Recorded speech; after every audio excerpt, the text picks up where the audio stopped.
Thank you so much, ladies and gentlemen, for joining us at the newest healthcare conclave that we have organized, powered by UNAIDS, Indian Society of Healthcare Professionals, and Addison Equipment Company. Let me throw up some figures to you. We have around 1,700 patients per doctor. Now think about that. That's a huge gap. In India, we just don't have enough doctors, and WHO says that it's a stipulation that you should have at least one doctor for 1,000 patients. Even that seems like a big task, and we've not been able to achieve it.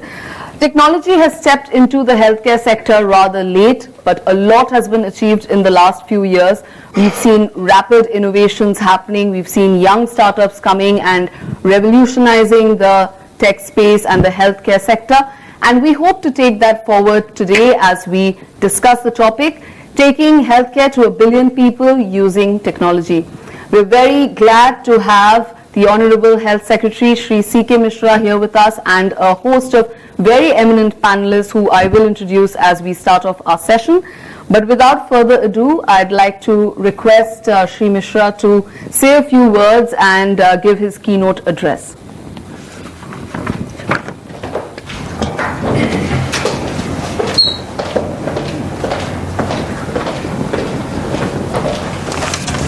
Distinguished panelists, eminent personalities present here, representative from UNAIDS and other organizations. You know, the idea of using technology is really not new. What we need to really work on today is that given the limitations of both the healthcare providers as well as the technology, how is it that we use this technology optimally to reach everyone that we want to? There is no standard laid out procedure by which we can say that technology can be used everywhere, particularly in the Indian context. So there will have to be a selective mix of where we are actually using physical human resource and where we want to fill the gap with technology. Ultimately, if you look at the goal of the Indian healthcare structure, we are really looking at providing accessible, affordable, and quality healthcare to everyone. She just mentioned about the shortage of doctors and also mentioned that there are a lot of startups. They're all doing very well. When I say access,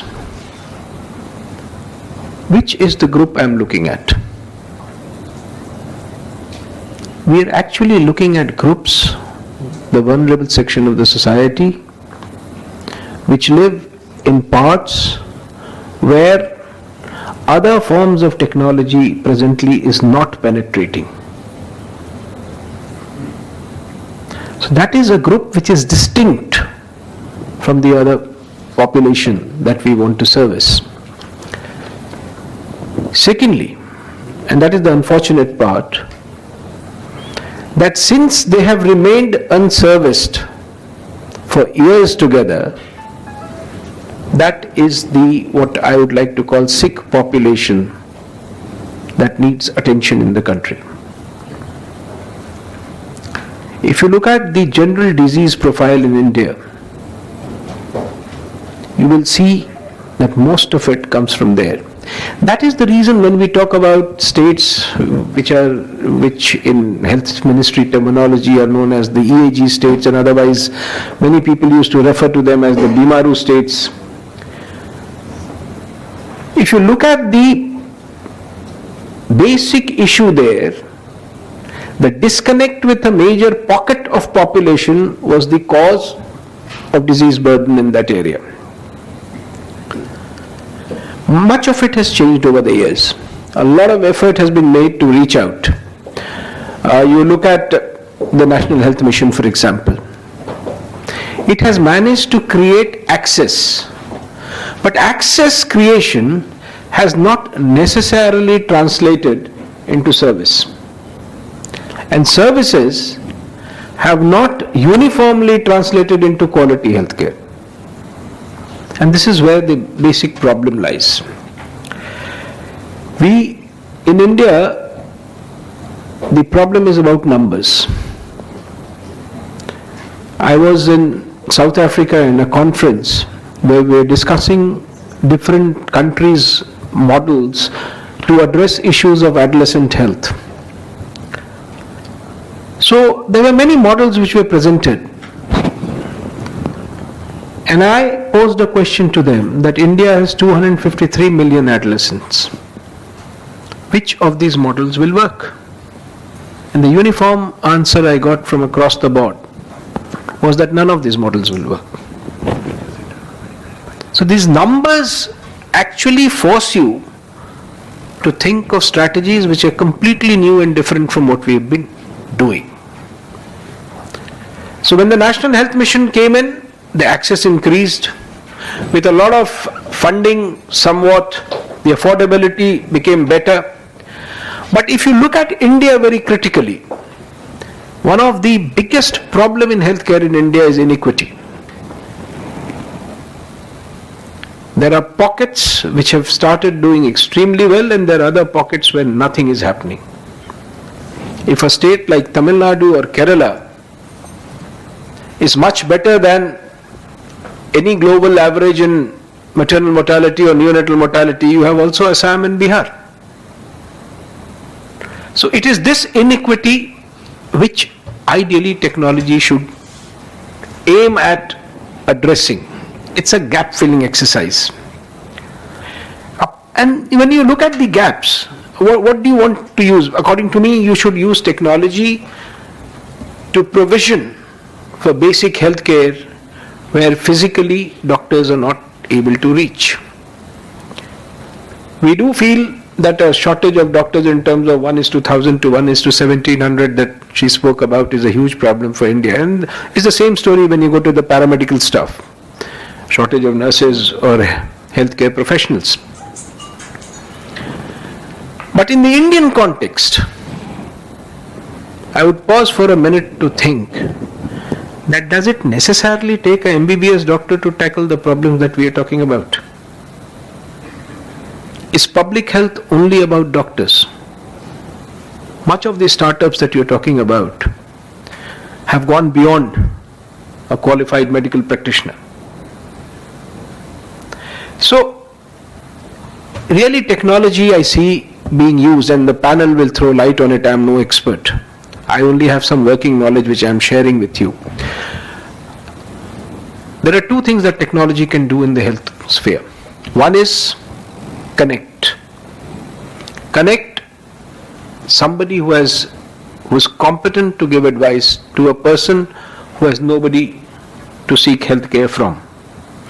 And the second is sharpen the skills of that person. When I said you need not have medical doctors, your mid-level service providers through technology can sharpen their skills to provide a similar service which a qualified doctor would have provided them. So there are two ends of this. One is actually connecting, and the other is sharpening the quality of the provider. And this is two places where technology must be used hugely. Let me just give you a few examples. The biggest problem for India in the last 10 years has been controlling maternal mortality and under 5 mortality. And one of the issues was that we just didn't know that out of the 2.6 crore pregnant women who give birth every year, who's where and what is happening to whom. One technological innovation in the form of MCTS, which is the mother and child tracking system, has been able to arrest much of it. Today we have a database of close to 13 crore women who have been pregnant at some stage and about 8 crore children who were born. So we are able to today know that a child who is born this afternoon, whether he got his first dose of 0 dose of polio or not. An adolescent girl or a mother who got pregnant at some point of time, whether she went through the 3 ANCs or not. And this technology has helped us do at a single point. So what does that do? In terms of actually telling us where the problem lies, helps us plan better to focus our resources there. And this is a major role that technology can play. Let's take another example. As it is, you're short of ANMs in this country. Someone like 80,000 ANMs are deployed in the country today. Last year when we went into seeing what they do really, apart from, immunizing children, we realized that they are required to fill up some 27 registers to keep track of what is happening. So then technology came into play. And today we have devised a system which is known as Anmol, ANM Online, where everything is happening digitally. Andhra is the first state which has rolled out, and Jitendra is here. He may be able to tell you a little more about what experiments are happening in Andhra. But one thing that is critical and we need to understand is that this changes two things. This brings us closer to the patient, and second, the kind of confidence it gives to the service provider that it changes the entire quality parameter of service delivery. So that is where we really need to use it.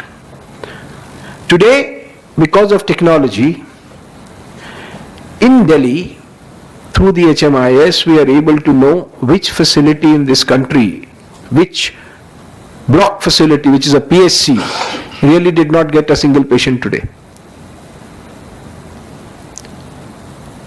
But I would advocate a little more than this. Technology should not be only about hospital care. Technology should also really be about healthcare.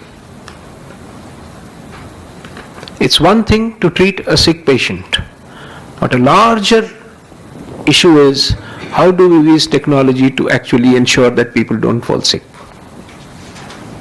What is that preventive promotive aspect of health which a technology has a cutting edge which we can use to do these things? And you are coming up with several experiments. One of the experiments that we were doing in the NHSRC, and I would leave the rest of it to Jiten to talk about, was the health ATM. If we are able to detect things early, we will be able to have a much better society. The second critical element that technology should be really doing is connecting, telemedicine, teleconsultation. From a place where there is no service provider to a place where there is a specialist sitting. There may be several issues of connectivity and what have you, but there is a technology available, and I see no reason why we should not be using this technology at least at a place where there is connectivity. I don't think technology will replace human endeavor, but technology will certainly add to human endeavor to provide better quality health care. And that is where we really need to use technology. I'll give you another example. We were using, how technology changes. We started sending SMSs to all those 10 crore women saying that, now you are in your second trimester, you need to know this. Thinking that everybody in this country is used to this technology. We found that we were completely wrong. Half the women or their husbands who the message was addressed to were just not accessing it for different reasons, from a wrong phone to not knowing how to read, not knowing how to interpret our messages. So last year we introduced a concept called Kilkari. So at an appropriate age of pregnancy or birth, you get an audio message which you cannot miss. Now technology, and particularly mobile penetration, has helped us reach every mother to tell her that today is the 25th day or whatever day of your child when you need to give him these 2 shots. I am sure any mother who hears this will not ignore it. It is extremely presumptuous on our part to say that no matter what you say, they will not do it. They care far more for their children than we do. So what I am trying to say is that if we use technology effectively, we can reach people and we can improve the quality of healthcare. There are many, many players in this field, many startups in the private sector. And use of technology, pardon me for saying this, is not the government's job alone. In fact, I always maintain that healthcare is not the government's job alone. The government's job really should be to provide the basic infrastructure. The rest of it has to come from the other end. In many, many ways, in terms of devices, in terms of technology, we need a lot of catching up to do. The other problem about use of technology in India today is that each one of us wants to invent a technology to do the same thing. We are not used to scaling up. We are not used to replicating. One startup does one technology very well to, let us say, connect blood banks. The other one does it differently. Do we really need to waste resources and that much of intelligence in doing this?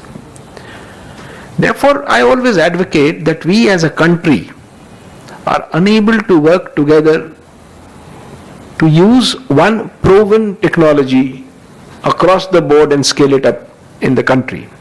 And one of the reasons is that as a government, we have failed to provide a common platform where all the players can meet and share their technology.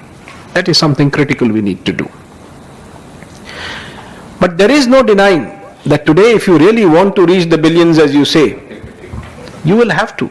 You will have to, whether we like it or not, use technology in a big way for reaching people, for diagnosing people, and also for curing people. And everything apart, we will have to use technology in a huge way for health messaging. And I again end by saying that the primary focus of use of technology, according to me, should be on better healthcare and not just on hospital care. Thank you very much. We'll discuss the rest of it in the panel. Thank you. Thank you so much, sir. I'm going to take pointers from what you've said, and the first one being, how do we get rid of, or rather how do we bridge this inequity that sir spoke about? So I'd like to first go to Saurabh. Now Saurabh Arora, for people who don't know, he's co-founder of a healthcare startup called Liberate, which is doing quite well. And Saurabh, firstly, is your startup also a Me Too? And if not, how do you distinguish yourself from other healthcare startups? And how do you all plan to bridge that inequity that Mr. Mishra spoke about? So, I was working at Facebook until about 2 years ago. Right. I graduated from IIT Delhi not too long ago. And, I came back while I was working at Facebook in US, came back to basically solve this fundamental problem as to how we can, bridge the gap between patients and doctors. So essentially what happened is, as Shrutika also mentioned earlier that, 1 is to 1700 and the ratios and all. So, one way is to, I'm not government, as a private, player in this space, that I can produce more doctors. One way is to promote medicine as a profession among children. So, I'm an engineer by training is because I don't have a history of, doctors in my family. So mostly, people said, okay, if nothing else, you should go for engineering. And that's how I've been, right? I didn't choose my career path is what I say. And this has been true for, I think, many of us. So, I, in a personal capacity, couldn't get more doctors. So we said, how can we multiply doctors' presence? So as sir also mentioned earlier, that in remote parts where doctors is not accessible, how can we use technology? So that is what we essentially do. We connect patients and doctors through different parts of the country, no matter where they are, using technology, either a text based, you can talk to a doctor just like on WhatsApp, or you can do an audio call, or you could even do a video call. So that's what the platform does in terms of multiplying doctors' presence. So today I'll give an example. We launched in Jan 2015, 1st of Jan. Our first user was a person from Jammu. I don't know how he came to know about us. Trust me, my mom also didn't know at that time what I was doing, because she thought me to be as a crazy person to leave everything and come back. But that person somehow found us, and he even paid 500 rupees on an unknown platform which people didn't know or trust, and he talked to a gastroenterologist in Bombay, and he uploaded reports, his endoscopy reports and a lot of reports, because he was not getting the right treatment in that part of the country. So that was a I would say a proof of concept for us as a starting point, that yes, whatever we are doing makes sense. That you can use technology to help people help experts answer a particular thing. So what happens in healthcare, for many ailments there is not even a solution. What we have observed, by helping connect users to talk to a medical expert, actually lowers your anxiety level, lowers your stress level. You can get an opinion, you might not get a diagnosis, it's not a replacement service, but what you get is an opinion from an expert which will help you understand the uneasiness that is happening in your body or changes that are happening in your body. So that's what we do. I also would like to add on the second point which sir mentioned earlier on the preventive aspect, as to how today the job of a doctor is to treat a sick person and not to or job of healthcare is not just to treat a sick person but to prevent sickness at the first place. So on that lines, what we do is we said there is a lot of knowledge among doctors. So imagine a pulmonologist, and pardon me, I didn't even know what a pulmonologist is before I started this, right? Because not many people understand the difference between a pulmonologist and a neurologist and a nephrologist. But a pulmonologist is the one who treats respiratory disorders, particularly asthma. So I met a pulmonologist in South Delhi, sir, in CR Park, and he was seeing 20-30 patients a day, and every time there was the same query: my kid has asthma, what should I do? Will he be able to lead a normal lifestyle? But you're doing pretty much the same thing that a lot of other startups are also doing. Consultation is there. That is what I was asking you. What makes you distinct from, say, a practo or an eye clinic or... So all of the other stuff has been, focused on find doctor, book appointment. Right. I don't know how to find a doctor, so I'll have to book an appointment. See, that doesn't solve the multiplying doctor's presence problem. That solves that I know a doctor, that there is this Dr. Gupta in CR Park, I have to visit him. Right. So that solves that problem, discovery problem. Right. But that doesn't solve the overall problem that I have to multiply doctor's presence. So in some way you are bringing that reach. Yes. So how to multiply doctor's presence? Second part, what we do is we take doctor's knowledge and disseminate to millions of users. So today on the platform, if you are a doctor, you could post your knowledge around asthma, preventive aspects, treatment, how to live with asthma and other diseases and treatments. You could post it just like you would post it on Facebook. Sure. So you post on a platform wherein millions of users would now be able to see it. Right. So that's what it imparts, knowledge to users, wherein you would know how not to get sick. Right. Well. I'd like to bring Dr. Sanjeev Bagai here. He's the Vice Chairman and Director of Manipal Hospitals, Dwarka. He was just telling me before we started the session that he's working on bringing in Asia's first digital hospital. That's right, Dr. Bagai. So if you can tell us a few points about it, please. Hi. I think technology, we can keep talking for hours and days and weeks and months together and we will still not finish it. But I'll just, with the permission of the chair, Mr. Mishra, just touch on few salient points, I think, which touch most of the lives of Indians. We have 2% of land area and 21% of disease burden. Our population demographics is 36% of the population is pediatrics and now soon after another 10-15 years we'll have a very quickly, rapidly aging population. So it's a double belly on both sides. We have a large picture of non-communicable diseases, that is hypertension, diabetes, asthma, and other kind of diseases like cancer, kidney diseases, liver diseases. We of course have deficiency of doctors, of nurses, of technicians, and we can't solve it in a day. Keeping the present scenario in mind, the only way to look forward is to look at the future. The future lies in integrating technology with healthcare. And with this mission, about 3 years back, we started working on this hospital. It's going to be commissioned in the next few months in Dwarka. And I'm very proud to say it would perhaps be the finest in terms of digital technology in this part of the world, not only India. Technology helps in 3 basic ways. One, it gives better clinical results. So you're talking of clinical excellence.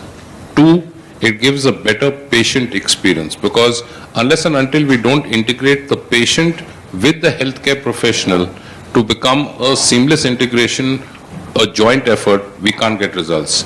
And 3, you get operational excellence. So with these 3 motives, we started on this mission, and hopefully in the next 4-5 months we would launch this. Mr. Mishra mentioned the 3 A's, which is accredited healthcare, affordable healthcare, and accessible healthcare. All the 3 are important. But for me, the 3 P's are important. One of the P's everyone has mentioned, which is preventive healthcare. 2 is predictive healthcare. And 3 is precision healthcare, that is personalized healthcare. And that's the way the future of healthcare is going to be in India and worldwide.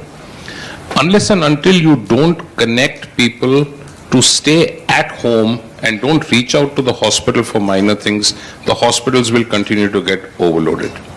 In this aspect, there are 2 parts. One is remote care, home monitoring for routine consultations. And there is a wide variety in that. And the second is an ongoing consultation, which can include e-consultations, it can include web, it can include Skype, it can include video conferences.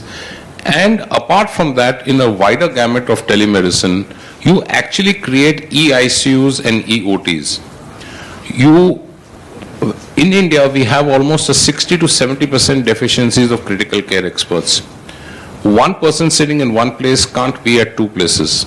You can virtually control ICUs and OTs in places at a very low cost with this kind of technology. So you're reaching out to critical care patients which are not affording to reach healthcare in the more centralized and metro areas. There's a big concept of monitoring patients with the 24/7 digital technology. The issue is data. Data becomes one of the biggest mismanaged areas of Indian healthcare. Almost 70-75% of data, and it is a humongous sum of data, is unstructured. So we have data, we don't know what to do with it. And what is going to happen in the next 4 or 5 years by 2020 is that this is going to increase 9 times more. So what this technology does is it filters the data, it gives us smarter analytics, it helps us in decision making, and it quickly captures not only the diagnosis, but it helps us in the treatment protocol. I'll stop here and we'll let the other panelists expand on this, but this is just touching very few points of technology, mainly digital technology. This is beyond the gamut of a routine hospital information system, what we call as HIS. So when you talk of a larger platform in technology, it includes almost 140, 145 odd verticals. Each one is a chapter in itself, but I've just touched on a few, and then we can keep talking and expanding. Sure. Thank you. Thank you, Dr. Bagai. Something very interesting which has been mentioned a lot now, 20 minutes into the session, and preventive. How do we prevent lifestyle diseases, for instance? Say, a colleague of mine, Sumit, was telling me that right now, India, of course, we are at risk of getting diabetes, for instance, one of the highest in the world. And at the same time, we are also using something like an Aadhaar. So I would like to, ask Mr. Mishra that is there a working or is there any plan to integrate Aadhaar into a way in which the government maintains medical records which are accessible to all doctors, irrespective of private sector, public sector, Anganwadis? I mean, any of these. Is there a plan for that, sir? See, there's definitely a plan of what is known as the EHR, Electronic Health Records. There are a whole lot of legal issues which are being sorted out, including privacy. Right. It's not so easy. I mean, you can't just have a patient's health record on the cloud for anybody to access. Right. There are privacy issues, so those legal issues are being worked out. But the ultimate aim is that when I go for a treatment from one corner of the country to another, the other doctor at the other end should know what the past prescription and what the past this thing has been. That's being worked out. In fact, we are coming up with a new technology where we will. Now, the other problem in India is that every state, every corner has a different language embedded into this technology, and none of them speak to each other. Right. So we are now preparing actually a program to first get that integration done, where each one starts speaking to the other. Right. Only after that can you roll this out across, and EHR has no meaning if the private and the public sector are not integrated. They'll have to be Absolutely. integrated. Right. Thanks, sir.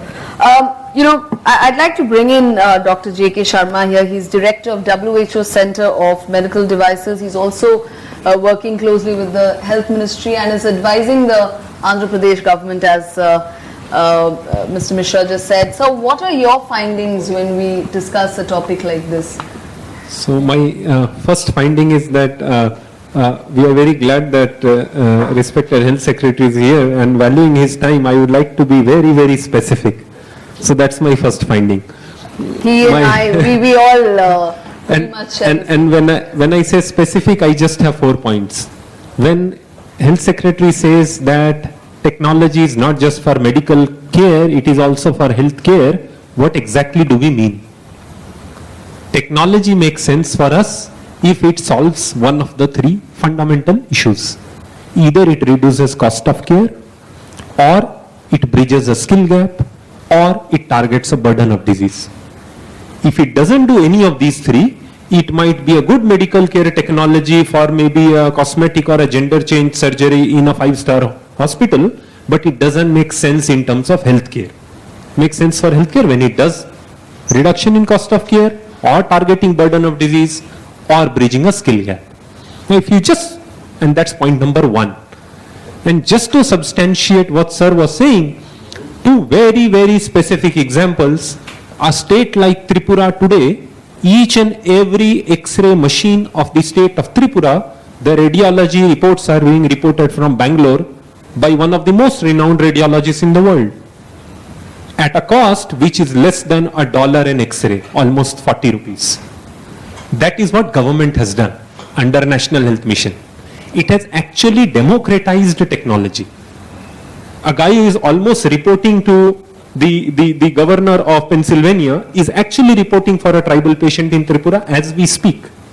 And you don't need a username password to see what's happening. It's all there on Google. You can actually type Tripura core dashboard and it will tell you teleradiology without giving patient details, what is the work that is happening as on date, as of this month, as of this year, and so on. Wow. And that's not just the story of Tripura, it's in a large number of states which National Health Mission has been supporting through the pathology program, teleradiology program. These are no more innovations for us.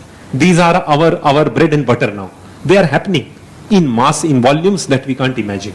Wow. Second, 1B. This doctor-patient ratio will never change. Because by producing more doctors, they are not going to go to places where they can better the ratio in any manner. What our friend Dr. Saurabh was saying is multiplying the doctor. What we have done through healthcare ATM, which sir was also referring, is that you have ANMs in villages, but she is not empowered to prescribe all the drugs. Hence, in a village, if you don't prescribe drug, your giving of doctor actually doesn't make sense. The doctor that the doctor's consultation that you are giving, if it doesn't translate into free, generic, dispensed drugs, which are of good quality, without putting financial burden of the patient, your care process is incomplete. So what healthcare ATM has done is that now we have a medical call center where calls come, including patient vitals through GSM route, non-internet, which means we have even solved the connectivity issue. The doctor gives the prescription. The prescription goes back to the village PHC or sub-center where there is nurse but no doctor, and the generic medicines are dispensed through Thumbs Up, Coca-Cola, Fanta vending machine, what you see in metro stations or airports. You just need to change the spring size, and instead of dispensing Lay's chips, they would dispense this strip of paracetamol. And that is where you can actually take the accuracy of the doctor, couple it with the free generic medicine scheme of the government, and give patient both consultation and prescription, because giving consultation alone doesn't help. Now that is what we mean when we say technology must touch healthcare and not just medical care. Right? Point number 2, we have a beautiful program called Electronic Urban Primary Health Centers run in public-private partnerships. In that program, we actually ask providers to come forward, rent out an area, install the machines, put a doctor, consult the patient, and have super specialty consultation exactly as you were saying with gastroenterologists, rheumatologists, diabetologists, one a day. 8 a.m. to 12 noon and 4 p.m. to 8 p.m. capturing the high peak family patient consultation timings. Now, the challenge we find is every startup likes to tell them that they are unique. Now, our fundamental problem is in government, you cannot buy anything if you can't get 3 quotations or 3 bids. So if you are unique, what do we do? Hence, apart from being unique in your characteristics, you have to be generic in your operations and have the confidence of bidding into state tenders and grab these opportunities to be service partners of the states. If you do not have the bandwidth of doing it alone, go into joint ventures. That is how the startups will proliferate. The opportunities are abundant. It is just that startups are thinking they would remain startups forever by calling themselves unique. They have to actually become generic, become partners, participate in transparent competitive bidding, and become the implementers for the state governments. Point number 3. Most startups are unaware of the huge benefits that government has extended, not just from health ministry, but from many other industries, many other ministries. For example, Department of Electronics has got a preferential market access policy in place, which even if you are not L1, or if you are the second least or the third least, you are given an opportunity to match L1, and if you do so, you are sure to get 30% of the contract volume. Now, these are the benefits the economy has thrown open to you. I think what we should do is, we should see whether we are able to capture one of these specific problems like cost of care, burden of disease, or bridging skill gap. Participate, make ourselves generic in terms of our operations, participate in competitive bidding, trying to become partners of the state, rather than trying to sit somewhere as an innovator or an entrepreneur or a unique startup. And then take benefits of other policies of the government like Digital India or preferential market access under electronics and IT. Right. Now, having done this, if you still have a problem in terms of rapid prototyping what you have done. So if you have made something beautiful, but even to pilot you need 1,000 pieces or 1,000 types, and that would cost you a lot. That is where the medtech zones like Andhra medtech zone or some other zones that are coming up in India, that gives you rapid prototyping facility to churn out numbers for you at least cost in a business model.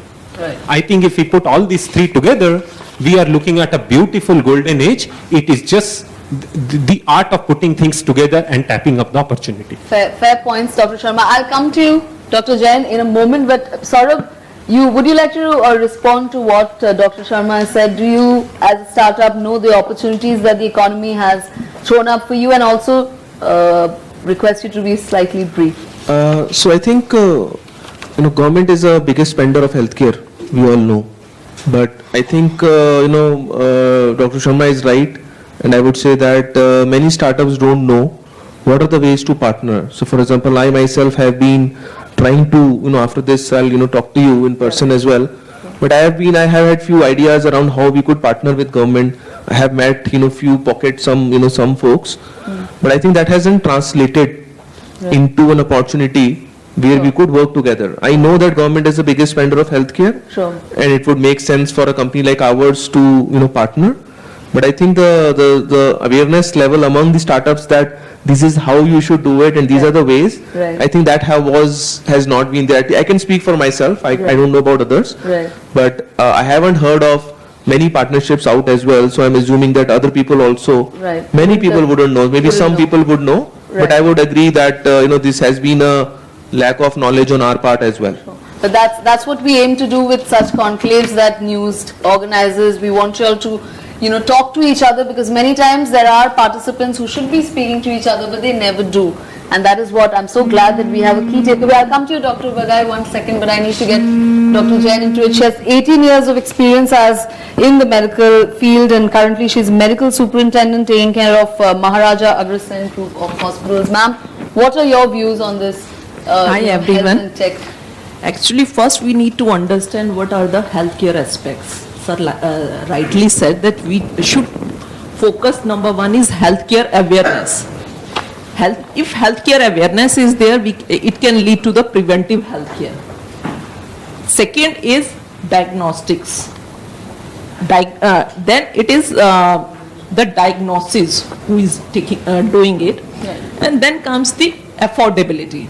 So if I talk about the preventive, so preventive is until unless I am not aware of my body, my culture, because in India, if we talk about India, because we have disparity, whether it is geographical or culture, because people have their thought of mind.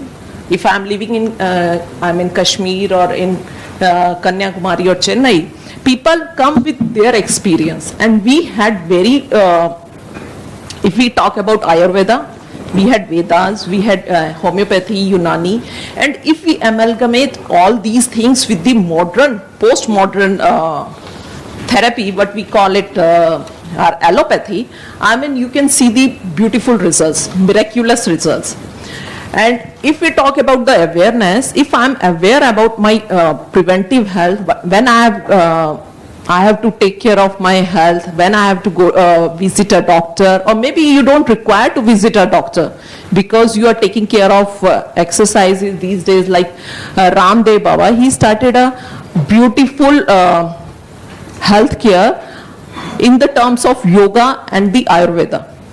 So if you take care of yoga, exercise in the morning, I think falling sick is not a problem, because you don't fall sick, I mean, you remain healthy.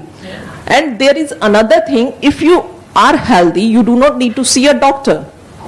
In a hospital, we do day-to-day analysis, and in the OPD, you see many patients are coming with the little problems because they are not aware. So if you raise the awareness, you can teach them, and this leads to the preventive health checkups. And once you are healthy, this is like in the OPD, if I see 95 to 98% of patients do not require the admissions, number one. They just need the consultation, and those consultations can be given online. Maybe online, or maybe nearby doctor, or maybe if they can be trained themselves. And remaining 1 to 2% only required to visit the hospital. So if we talk about the entire burden and the ratio which she was talking about, if the 98% population is taken care by the healthy lifestyle, so 2% can be taken care by the resources what are available to us. So that is the thing. And then we talk about the affordability. So economy of scale can be given only in case we touch the masses. So the IT can bring to that level. Dr. Bagai, you were... Thank you, Dr. Jain. Dr. Bagai, you were making a point. Just a quick pointer in between. I think we should never create and never promote a divide between government and private healthcare. I think that's critical.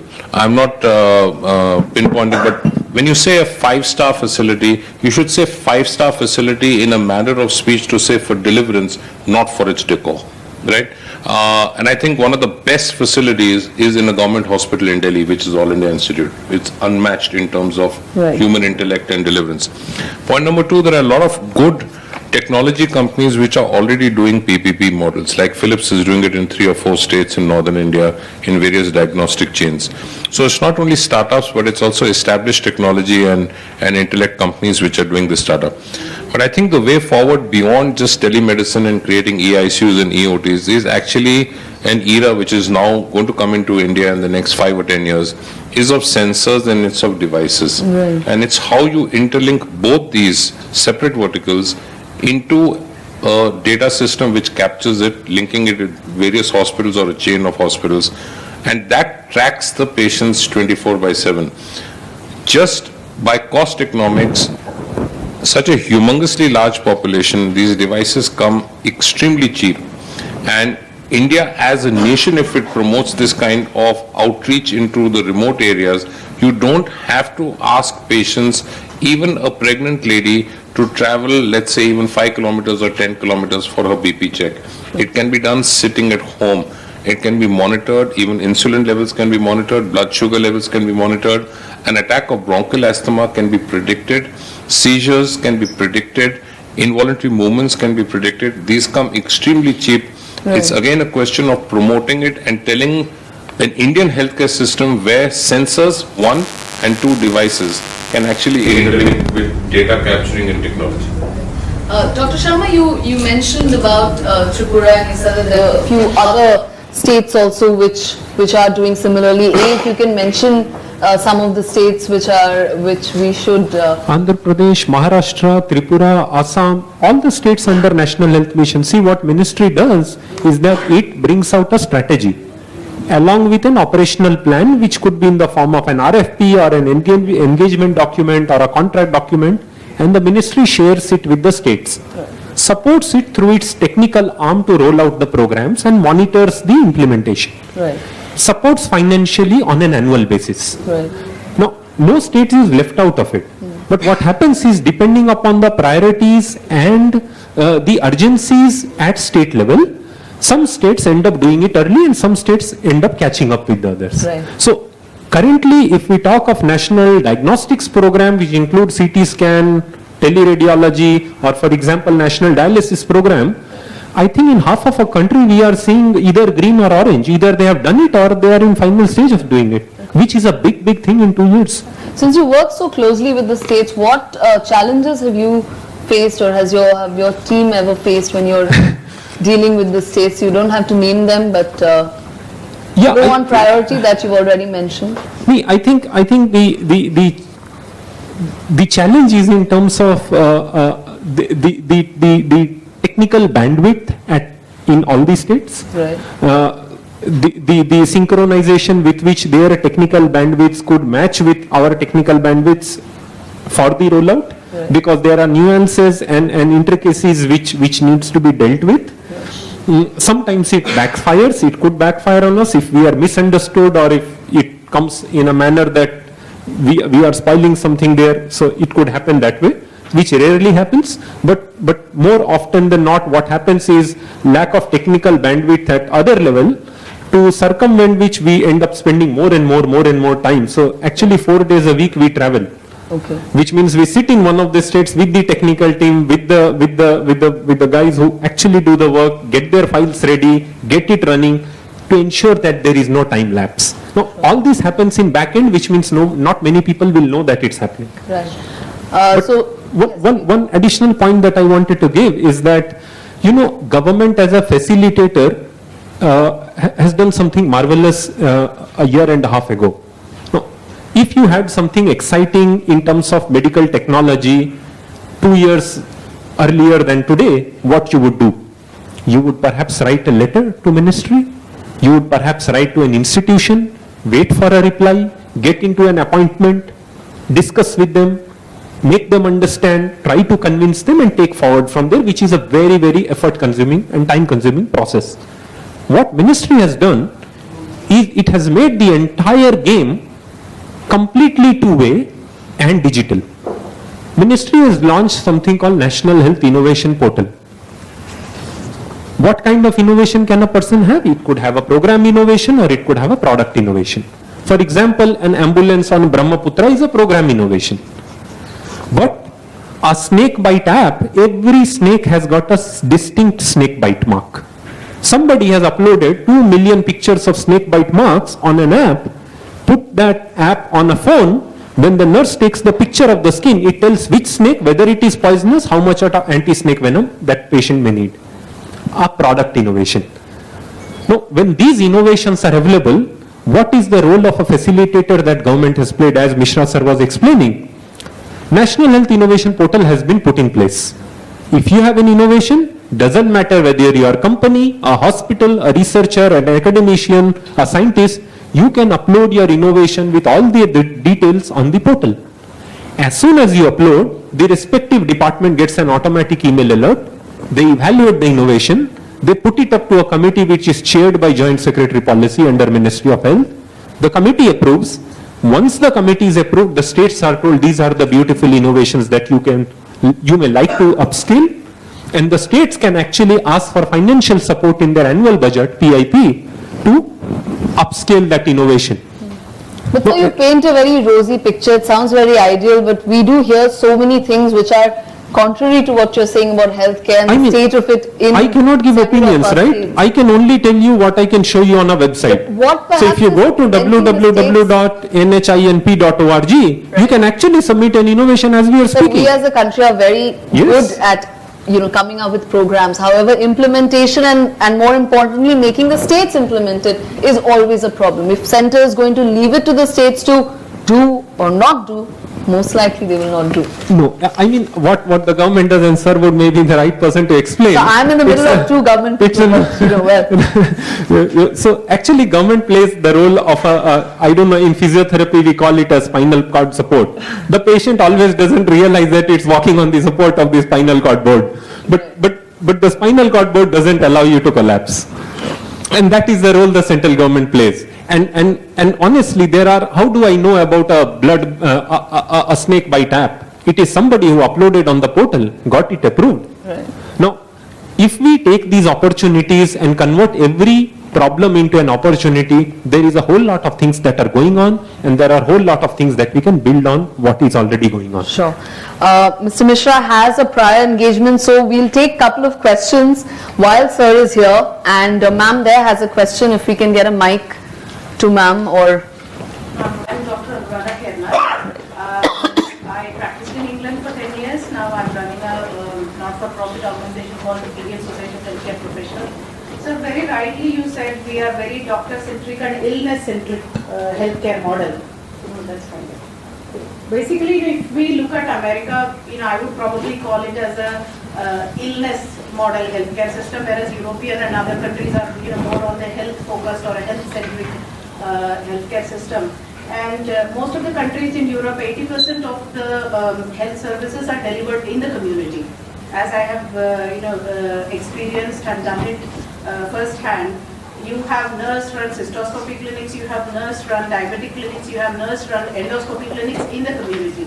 Whereas in India, sir aptly mentioned that it is very, very doctor-centric. And we need to also use the allied healthcare professionals for delivering the services to the last mile clients. And I'd like to ask sir that what is government looking at and what are the ways to go forward?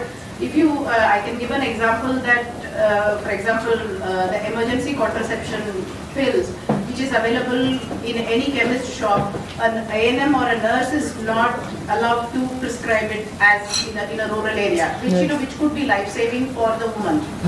So how are we going to address these kind of simple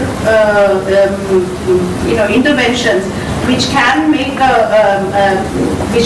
life for people in the rural areas much better?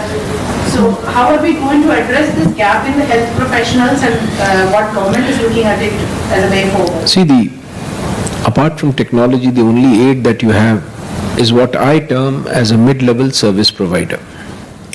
Now, a mid-level service provider, according to me, in the Indian context, could be any. We have 7 lakh Ayush doctors, well-trained and well-educated, who are in search of job everywhere, and we are not able to use them. We, as a country, do not run a course of nurse practitioner. We don't. So, Recently introduced. no, this is this year. This is the first year. That's what I'm trying to say. When we sat with all these issues last year, we realized that, okay, there should be every effort to increase the number of MBBS doctors, etc. But there are areas like a sub-center. You don't need them. You need these mid-level service providers. The second issue which is critical is prescription. Unfortunately, presently the MCI Act does not allow that. We have found a way with nurses and NMs because they can dispense. So if it is a contraception pill that you're talking about, they can dispense, but they cannot prescribe. That is a legal hurdle which we are now solving.